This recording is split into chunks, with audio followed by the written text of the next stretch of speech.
Alors, votant 341, exprimé 323, pour 323, le texte est donc adopté. Lleva algo más de un mes en vigor y los tribunales superiores de justicia de estas comunidades han tenido que revisar varios casos. Collectivement, nous avons acté que nous passions de la culture du viol à la culture du consentement. Y ahora que la ley se está aplicando, un número no despreciable de delincuentes sexuales han visto reducida su condena. Algunos de ellos han sido puestos incluso en libertad. What is rape? It seems like a simple question, but the laws that define it and what society expects of them are evolving fast. Reforms are not born on their own. They arise from scandal, social pressure and public dialogue. So let's take a closer look from both sides of the border. For today, we compare how Spain and France are redefining consent, punishment and protection. So follow this debate today in The Rule Beyond.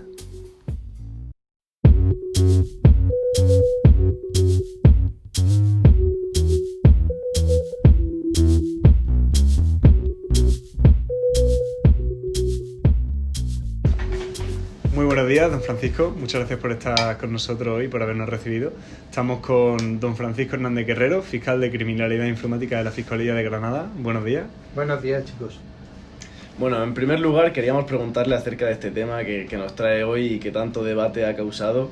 ¿Cuál ha sido para usted el detonante, un poco lo que le ha provocado el debate actual? Pues yo hablaría de dos tipos de detonantes. Los detonantes o exigencias legales a las que estamos sometidos todos los países del mismo entorno cultural, en este caso del entorno europeo, y después los detonantes derivados de las situaciones reales, de los hechos criminales que han podido producirse en algunos países, ¿no? Como en el caso de España. Y en cuanto a los detonantes derivados de casos prácticos, es evidente que en el caso de España ha sido el caso de la manada, el caso de Dani Alves, pero más que nada el caso de la manada, y en el caso francés el caso Pericor, donde ha justificado que los partidos políticos presenten iniciativas legislativas cambiando, digamos, el poder simbólico de la protección o la protección simbólica de la libertad sexual en el Código Penal. Aujourd'hui, on a l'honneur de recevoir Maître Armel Juglar au barreau de Lyon pour parler d'un sujet aussi important qui est délicat. La réforme de la définition du viol en France, où une proposition de loi est en discussion au Sénat. Bienvenue et merci beaucoup, Monsieur Juglar. Merci à vous. Et pour commencer, revenons à l'origine. Qu'est-ce qui a lancé les débats actuels et pourquoi parle-t-on aujourd'hui de redéfinir les viols dans les codes pénals? Alors, chez nous en France, c'est une notion qui est, comme certainement dans beaucoup d'autres pays, beaucoup discutée et assez complexe, a pas mal évolué au cours de ces 30 dernières années. Il faut savoir que la dernière réforme majeure chez nous du code pénal date de 1994. Une redéfinition de certains textes et surtout une renumérotation complète du code. Et depuis cette date-là, on a eu plusieurs évolutions légales. Plus récemment, évidemment, notre pays n'a pas échappé au hashtag MeToo et on a eu beaucoup d'affaires qui ont un petit peu défrayé la chronique, qui sont venus remettre ce débat sur le tapis. Plus récemment, c'est l'affaire de Madame Gisèle Pelicot et les viols de Mazan qui ont fait revenir et qui ont été un petit peu à l'origine de cette proposition de loi par nos députés. C'est un procès qui était relativement unique parce qu'il a été très rare dans l'histoire des procès de voir autant de personnes accusées devant une juridiction pour des faits commis sur une seule et même victime, qui plus est. Et donc ça a remis un petit peu la question du consentement et de sa définition, qui en fait finalement n'est pas légale chez nous en France pour le moment, mais plutôt effectivement jurisprudentielle. Après, le consentement, c'est une notion qui n'est pas que finalement réservée au droit pénal, c'est une notion qu'on retrouve également en droit civil, et la proposition de loi qui est faite reprend un petit peu les mêmes termes de cette définition-là.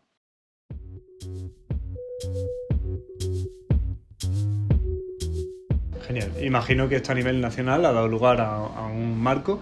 ¿Cuál diría usted, para entrar en contexto, que sería nuestro marco jurídico vigente?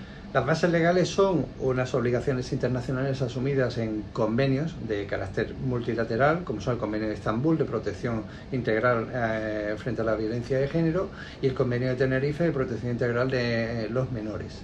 Y en el ámbito europeo, una directiva de 2024 que intenta establecer una protección homogénea frente a delitos de violencia de género y violencia doméstica en todos los países de la Unión Europea.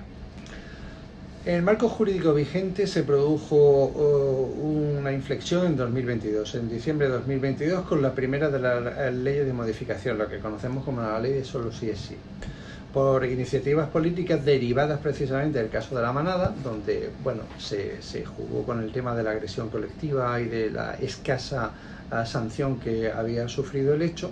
Se introdujo una reforma legislativa que sirvió para introducir el criterio del consentimiento como base o como núcleo del delito de agresión sexual.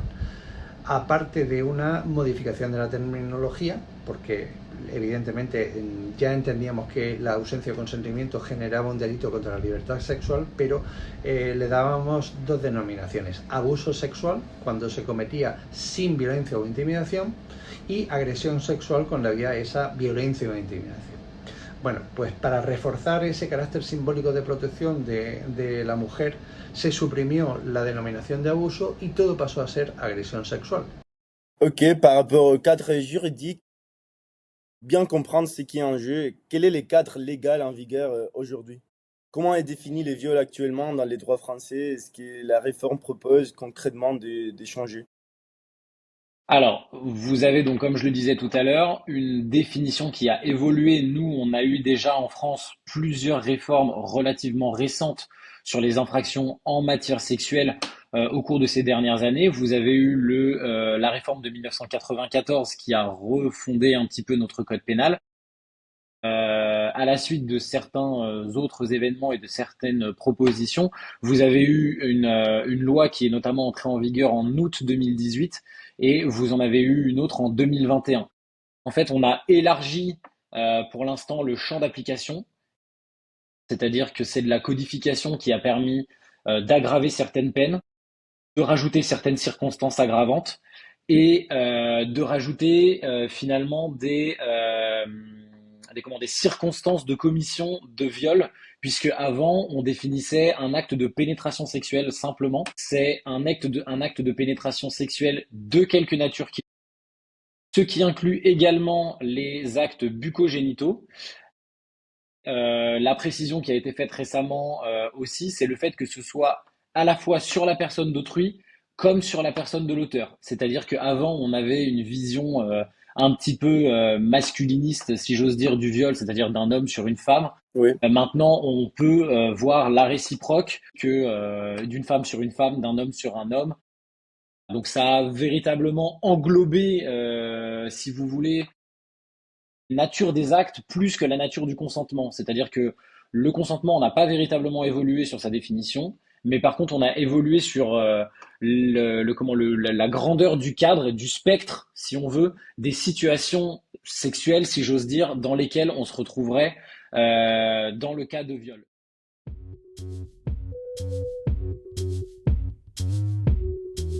Fuera un poco de este marco jurídico, ¿cuál es la verdadera tensión o problema bajo esta superficie legal que ha provocado la reforma, si me permite la pregunta? Bueno, pides entrar al trapo. Vale, de acuerdo. Yo te hago un análisis jurídico. Desde el punto de vista jurídico no supone ninguna modificación, salvo el posible perjuicio colateral para la víctima de verse en el centro de atención del proceso, dado que el consentimiento es la base de la existencia del delito, es decir, o hay consentimiento o no hay consentimiento. Lógicamente la prueba pivota alrededor de la víctima, de cuáles fueron sus condiciones, cuáles fueron sus motivos, cuáles fueron sus actuaciones. No lo que hizo el agresor, sino lo que hizo o lo que manifestó la víctima. Entonces, desde ese punto de vista yo lo considero negativo. ¿Qué es lo que vemos en toda la reforma? Un intento de utilización política para obtener el voto del electorado femenino, presentándole la apariencia de que defendiendo su consentimiento y haciendo pivotar la protección sobre el consentimiento se empoderaba a la mujer, cuando realmente a efectos prácticos es negativo. De hecho, lo único que ha generado la reforma ha sido una modificación a la baja y una revisión a la baja de todas las condenas anteriores. Es decir, el mensaje ha sido: los delitos sexuales están menos castigados ahora que antes. Derrière les débats juridiques, est-ce qu'il y a une vraie tension, un vrai problème des fonds qui a entraîné cette réforme? Alors, chez nous, en France, nous sommes dans un climat politico-social qui est particulièrement compliqué, notamment depuis la dissolution prononcée par Emmanuel Macron l'an dernier. Il y a beaucoup de sujets qui sont ouverts au débat et qui opposent très facilement les camps, notamment les extrêmes chez nous qui se sont bien avancés et bien positionnés depuis la dissolution de l'Assemblée nationale. Et vous avez des positions qui peuvent être très très différentes entre l'extrême gauche, les LFistes et le Rassemblement national. La véritable question derrière, c'est toujours un petit peu l'analyse du féminisme par un petit peu tout le monde. La définition en est un petit peu différente par les uns et par les autres. Et la tension, si vous voulez, chez nous, c'est un petit peu les gens qui regardent les chiffres, où on a une propension qui est quand même très importante au classement sans suite et à l'absence de jugement dans ces affaires à caractère sexuel. Vous avez c'est une matière du droit, en tout cas au pénal, qui est très très dépendante du caractère probatoire, et c'est des situations dans lesquelles les choses sont particulièrement compliquées. Vous avez des situations où, sur le moment, quand vous êtes victime d'une infraction d'une telle gravité, vous vous dites pas, vous n'avez pas forcément le réflexe de vous dire: oh là là, il faut que je prenne des photographies pour pouvoir avoir des preuves derrière pour pouvoir gagner mon procès éventuellement plus tard. C'est des notions qui font vraiment naître des débats sur tout et plein de choses. Donc voilà, la tension, elle est, j'ai envie de dire, finalement un petit peu globale.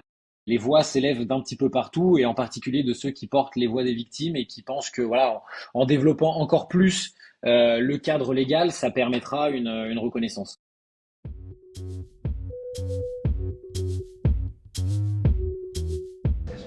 Genial. Y eso, imagino, está usted hablando de un marco estrictamente nacional.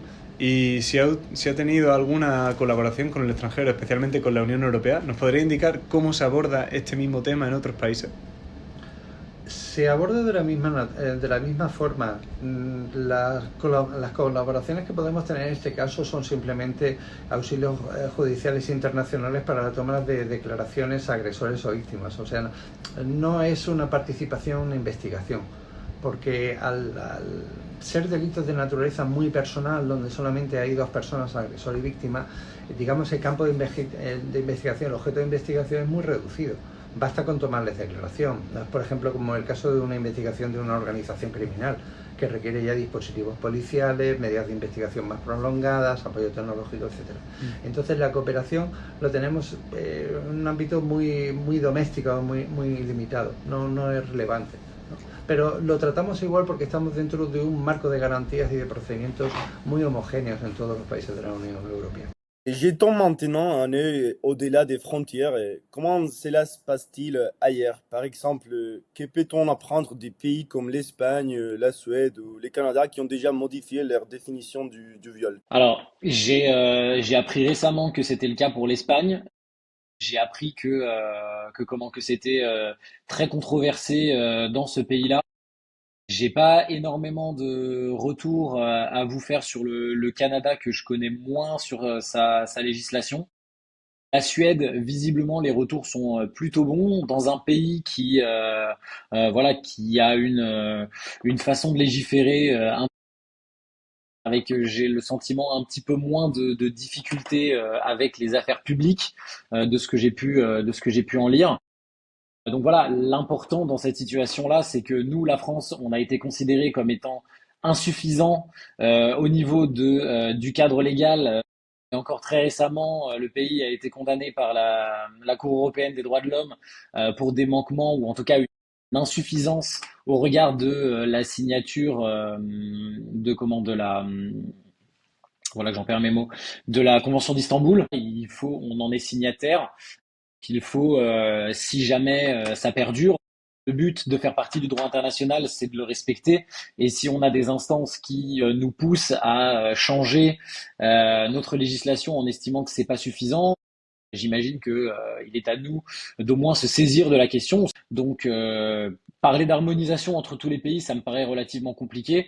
Après, le problème, je ne sais pas si c'est un problème, mais c'est est-ce que finalement, sur la modification du texte au niveau du fond, ça va véritablement changer, la façon dont les juges vont juger l'affaire, et deux, est-ce que ça va véritablement changer la façon pour les justiciables de voir les choses et les gens qui sont soumis à l'application de la loi pénale de voir les choses.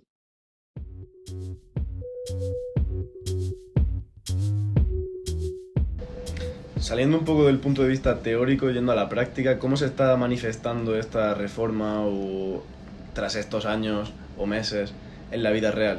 ¿Cómo está afectando a la persona cotidiana? En la vida real lo que estamos viendo es un incremento de denuncias, muchísimas denuncias. Entonces, ¿eso a qué se puede deber? Se puede deber a una mayor inseguridad jurídica, efectivamente, se puede producir una mayor, inseguridad jurídica no, inseguridad real, de inseguridad ciudadana en la calle, donde efectivamente se producen más situaciones de agresión. Y por otra parte, a una impresión subjetiva de verse víctima de agresiones sexuales. Y ahí nos estamos encontrando el problema en las actuaciones entre conocidos. Es decir, cuando tú mantienes una relación con contenido sexual, nos vamos a encontrar con que lo que yo entiendo que he dicho o no he dicho, lo que yo quería o no quería, que no ha sido interpretado por la otra parte, se considera una agresión sexual. Es decir, nos hemos acostado, pero yo no quería hasta determinado punto, yo quería mantener relaciones con preservativo y tú de pronto te lo has quitado. Es decir, son problemas de consentimiento. Entonces eso da lugar a un incremento de las denuncias y una litigiosidad que va efectivamente al alza. Eso es lo que vemos como consecuencia de esta réforme. Par rapport à ça, et concrètement, comment cette réforme peut-elle changer la vie des victimes ou des personnes accusées dans la pratique? Alors, Pas changer. déjà, avec la redéfinition du texte qui nous est proposé, puisque ce qui nous est proposé au niveau du texte qui est en chemin vers le Sénat, c'est de définir le consentement de la manière suivante. Le consentement est libre et éclairé, spécifique, préalable et révocable. Il est apprécié au regard des circonstances environnantes. Il ne peut être déduit du seul silence ou de l'absence de réaction de la victime. C'est à voir comment est-ce que le texte va finalement faire jongler la balance. Est-ce que ça va faire naître quelque chose plus dans la direction de l'auteur, c'est-à-dire est-ce que ça va être plus une présomption de culpabilité de l'auteur? Est-ce que ça va être la nécessité finalement pour la personne qui va engager un rapport sexuel de vérifier et de quelle manière le consentement de la personne en face? Ça, c'est des choses qui vont être particulièrement compliquées.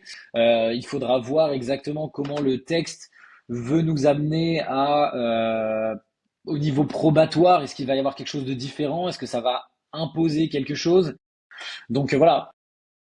Et voilà, c'est des réformes qui ont un côté un petit peu symbolique aussi, pour dire que voilà, on fait un mouvement vers les victimes. Voilà, c'est difficile de prévoir exactement au niveau judiciaire, de mon côté en tout cas, en tant qu'avocat qui est praticien de la chose, est-ce que véritablement ça va nous amener à une modification de l'appréciation des faits? C'est difficile à dire à ce stade.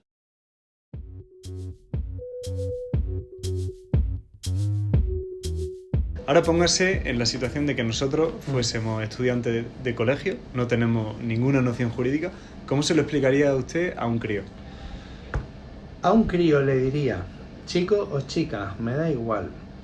Tú eres un ser humano que tienes una dignidad, que merece respeto.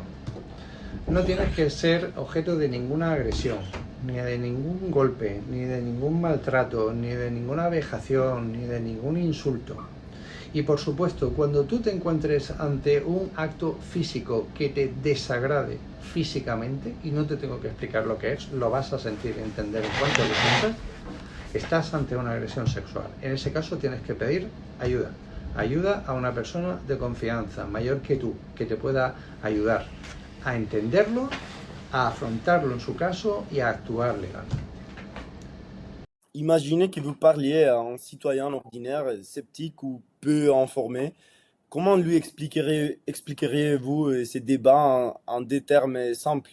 Pourquoi c'est important de s'y intéresser même quand on n'est pas juriste? Alors, c'est important de s'y intéresser déjà parce que c'est quelque chose qui peut toucher très rapidement à tout le monde autour de soi. On avait beaucoup d'affaires, notamment à Lyon, pardon. On avait parlé du violeur du 8e qui était un chauffeur de bus qui violait des étudiantes notamment un petit peu au hasard dans son quartier. Vous avez des situations comme ça qui se raréfient. Vous avez beaucoup plus de situations où vous avez du viol conjugal, où vous avez du viol entre des gens qui se connaissent. Moi, les dernières personnes que j'ai défendues dans ce genre d'affaires d'agression sexuelle, des choses comme ça, c'est que dans un cadre familial, incestueux ou conjugal. Donc, en fait, ça peut vous concerner directement ou ça peut concerner quelqu'un de votre famille.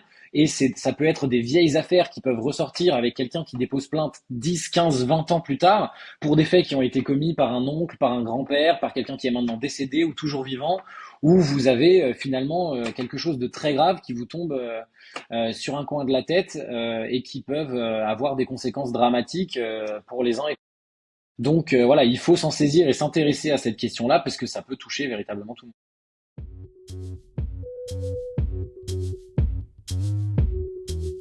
Y en cuanto a la visión global, esta reforma o este cambio ha provocado algún temor o algún cambio en la democracia o en el respeto a los derechos que usted estime relevantes.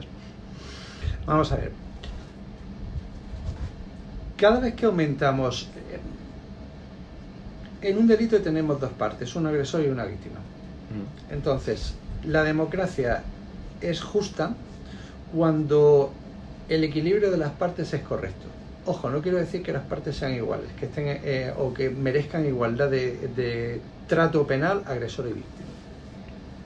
Pero digamos que hay delitos en los que el fiel de la balanza de garantías y de poderes de investigación está en el centro, por ejemplo, en delitos contra el patrimonio, una estafa, un contrato. Las partes tienen que estar en igualdad de condiciones. A que el delito se dé entre personas que sean que tengan distinto poder, uno sea más débil que otro. Por ejemplo, una situación de sumisión o una situación, por ejemplo, parental, ¿no? En el ámbito de una familia, en un ambiente doméstico, tanto la mujer como un menor puede estar en una situación más débil que el agresor. En ese caso, el fiel de la balanza no puede estar ahí, tiene que estar a favor de la protección de la víctima. Ahora bien, hemos de ser conscientes que esa variación que hacemos del nivel supone una pérdida de garantías para alguien. Y la pérdida de garantías para alguien generalmente no tiene una vuelta atrás. Es decir, una vez que lo deriva hacia la derecha, hacia la izquierda, hacia más garantías o menos garantías, se va a quedar ahí hasta el paso siguiente. Es decir, que esto tiene un límite de excesos, de excepciones. Llega un momento en que si queremos proteger a las víctimas, vamos a aceptar que simplemente basta la denuncia para que me baste la condena. Esa es la pérdida total de garantías. Entonces hemos de ser muy cuidadosos porque no estamos pensando solamente en este tipo de delitos, sino que lo que le apliquemos, este esquema de relaciones de poder del Estado frente al ciudadano, hasta dónde puede investigarlo, hasta dónde puede condenarlo, no se lo vamos a aplicar solamente a delitos de víctimas sexuales o a mujeres, se lo vamos a aplicar a todo tipo de delitos. Y a ver cuál es la solución que queremos para todas ellas, porque tiene que ser una solución coherente. No puede haber una solución no coherente que apliquemos aquí que no se lo apliquemos a otro campo del delito, porque entonces sí que no tenemos garantías, porque entonces manipulamos una opinión para establecer este marco de victimización de determinadas víctimas del delito para que justifiquemos que te quedes sin garantías. Y este es el riesgo que está corriendo la democracia en toda Europa y en todo el mundo. El populismo está tirando por intereses ajenos a la protección penal y nos estamos quedando sin garantías. Prenons un peu de hauteur. Qu'est-ce que ces débats nous disent sur notre société, notre démocratie, nos institutions? Quels enjeux fondamentaux des droits, des libertés ou des justices sont ici en jeu, à votre avis? Alors, chez nous, en droit pénal, des principes fondamentaux qui encadrent tout ça, qui sont un petit peu dans la hiérarchie des normes, un petit peu plus haut que la loi. Quand vous avez sur une infraction, on restera pour moi au niveau législatif. Dans une sphère beaucoup plus élevée, ça ne changera pas. C'est pas un droit qu'on peut ériger en un principe fondamental reconnu par les lois de la République ou en un principe général du droit ou comme un droit fondamental au sens strict. Par contre, là où ça joue en matière démocratique et là où c'est toujours quelque chose d'intéressant de vérifier que le système fonctionne, c'est que c'est une proposition de loi qui doit être votée sur un sujet très sensible qui impacte énormément de gens, énormément de familles chaque jour, chaque année dans tous les pays et sur lesquels finalement vous avez des représentants du peuple qui sont élus et qui vont nous permettre d'aller voilà, plus précisément détailler et débattre les termes d'un sujet très sensible.